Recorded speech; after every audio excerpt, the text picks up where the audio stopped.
That's intoxicating to people because a lot of people just want to talk about themselves. So when someone wants to talk about you and really is asking questions about your feelings, that can kind of manipulate you in a weird way. Yeah, it almost feels like a parental type of care that we're probably wired to look for. I mean, I always marvel at this and also just kind of shake my head and go, why? Why did God design us this way? But, the circuitry in our brain that creates infant-child attachment is the same circuitry that is repurposed for all other relationships in adulthood. It's not like you get your childhood attachment stuff and then you go, okay, well, you're like 15, 16, you're moving on in the world, you're hitting puberty, you're starting to date a bit, whatever. No, it's the same set of algorithms repurposed. We know this based on the studies of infant-parent attachment and on the basis, or infant caretaker, and on the basis of studies of romantic love. It's the same circuitry. So you're using a set of algorithms and circuitry that were designed for one thing in a very different context.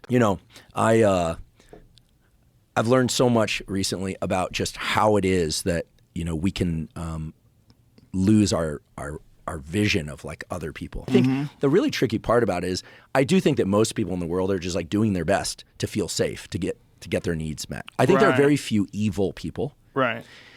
But in this sort of pattern of repurposing childhood attachment patterns and then people bringing that forward into their adult attachment patterns, I think what ends up happening is that, people, quote unquote, trying to get their needs met, oftentimes like the worst ones, sometimes it's called trauma bonding, but they kind of go lock and key.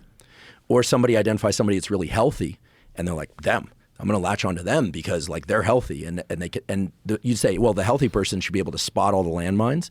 But if somebody's able to really tap into like something you didn't have or something that just feels like oxygen, right?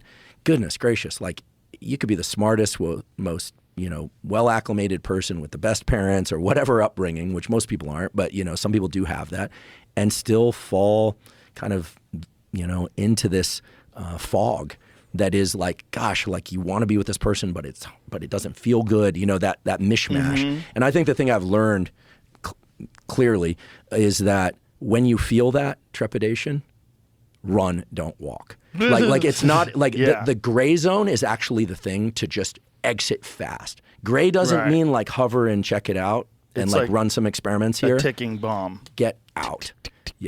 Yeah, exactly. Run. Just run. Yeah. Just run. It's also, I think there's some people that are very sheltered and they've been well taken care of and they're not accustomed to manipulative people and they're not accustomed to dangerous people.